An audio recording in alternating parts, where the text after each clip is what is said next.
Kita semua pasti masih ingat ya sama bencana banjir besar di Sumatera beberapa waktu lalu. Rasanya benar-benar bikin hati miris.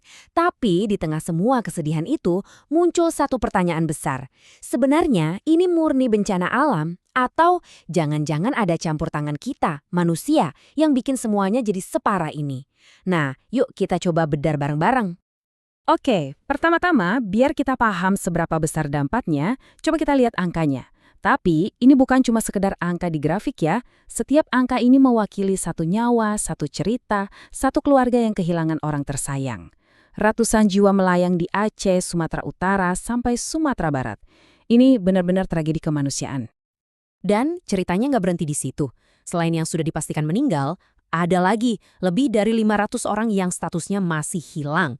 Coba kita bayangin deh gimana rasanya jadi keluarga mereka. Setiap hari hidup dalam penantian, dalam cemas, berharap ada kabar baik. Itu pasti berat banget. Buat mereka yang berhasil selamat, perjuangannya juga belum selesai, justru baru dimulai. Di tempat-tempat yang terisolir, kayak di Aceh Singkil, muncul ancaman baru yang gak kalah menakutkan, kelaparan. Ini kutipan langsung dari Kepala BPBD di sana. Logistik kami hanya cukup sampai besok. Besok! Bayangin betapa gentingnya situasi mereka saat itu. Nah, pertanyaannya, apa sih yang memicu bencana sebesar ini? Kalau kita tanya para ilmuwan, jawabannya mengarah ke satu fenomena cuaca yang jujur aja aneh dan langka banget. Nama badainya itu siklon tropis Senyar.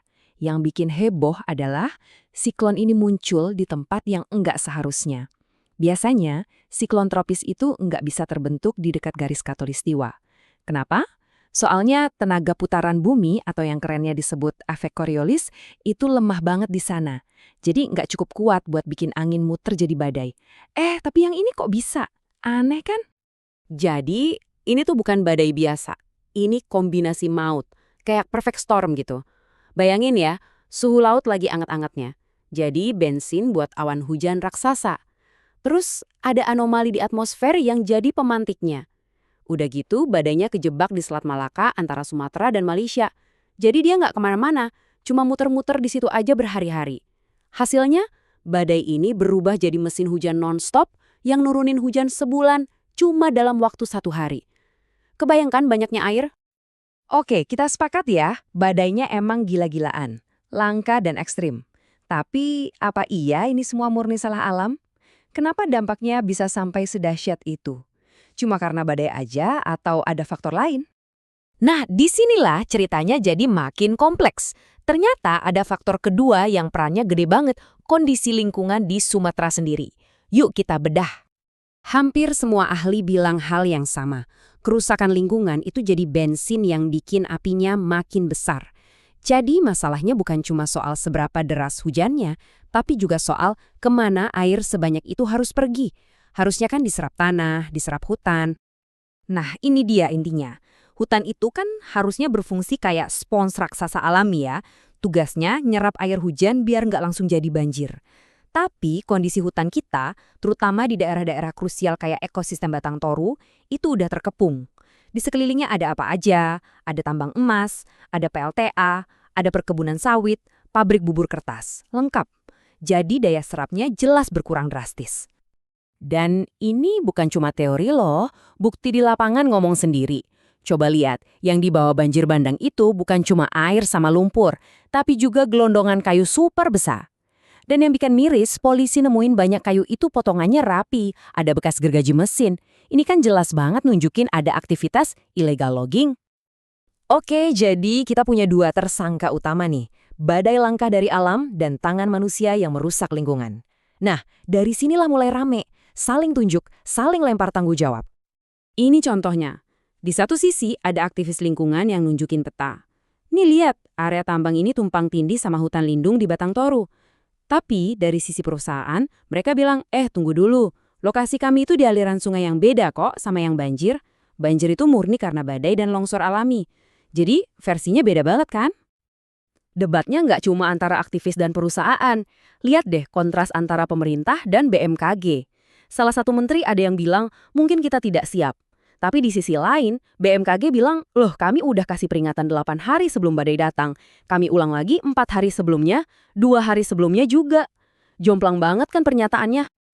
Ini yang bikin kita mikir lebih jauh lagi. Jadi, ini judulnya masih bencana alam atau udah pantas disebut bencana kebijakan atau bencana pemerintah? Jadi, kalau kita harus nunjuk siapa nih yang salah? Alam yang lagi ngamuk, manusia yang serakah, atau kebijakan yang keliru?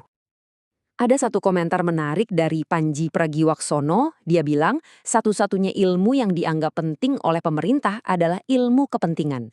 Maksudnya apa? Ya, sesimpel, kadang-kadang data dari para ilmuwan itu kalah penting dibanding kepentingan politik dan ekonomi. Dalam juga ya.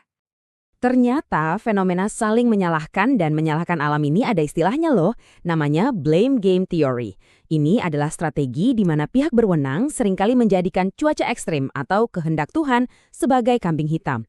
Tujuannya biar orang lupa sama akar masalah sebenarnya, yaitu kegagalan kebijakan, tata ruang yang amburadul, atau izin-izin lingkungan yang bermasalah. Tapi setelah desakan publik yang kuat, akhirnya ada pengakuan juga.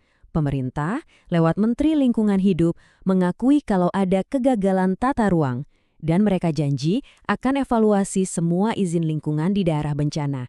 Ya, setidaknya ini langkah awal yang penting.